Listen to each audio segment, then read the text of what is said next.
Voltaje nominal de la batería con el motor apagado. El voltaje debe estar entre 24 y 26 volts. Mide el voltaje mínimo de la batería durante el arranque. En caso de que el voltaje sea menor a 17 volts, reemplaza la batería. Mide el voltaje de la batería a los 5 minutos de arrancar la planta. El voltaje debe estar entre 25.5 y 26 volts. Mide la presión del aceite después de los 5 minutos de arrancar la planta y compárala con la presión recomendada por el fabricante. Mide la temperatura del refrigerante después de los 5 minutos de arrancar la planta y compárala con la temperatura recomendada por el fabricante. Registra los resultados en el reporte. Pruebas a las protecciones. Coloca un puente entre el tornillo central del indicador de temperatura y el chasis. Verifica que se active la alarma de alta temperatura y la planta se apague. Arranca la planta y coloca un puente entre el tornillo central del indicador de presión y el chasis. Verifica que se active la alarma de baja presión y la planta se apague. Arranca la planta y gira el potenciómetro del control de velocidad. Verifica que se active la alarma de sobrevelocidad y la planta se apague.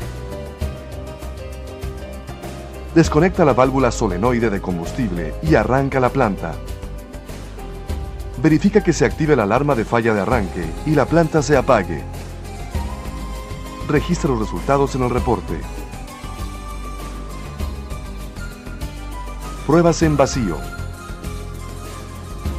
Obtén la lectura del voltaje de la compañía suministradora entre las fases L1-L2, L1-L3 y L2-L3.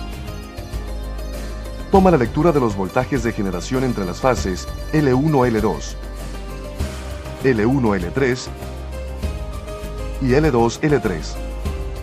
Toma la lectura de la frecuencia de generación de la planta. Mide el voltaje del regulador. Registra los resultados en el reporte. Pruebas con carga. Obtén la lectura de los voltajes de generación entre las fases L1-L2, L1-L3 y L2-L3. Mide el voltaje del regulador. Toma la lectura de la frecuencia y de la corriente para las fases L1, L2 y L3. Obtén la lectura de los tiempos de arranque, de retransferencia y de desfogue.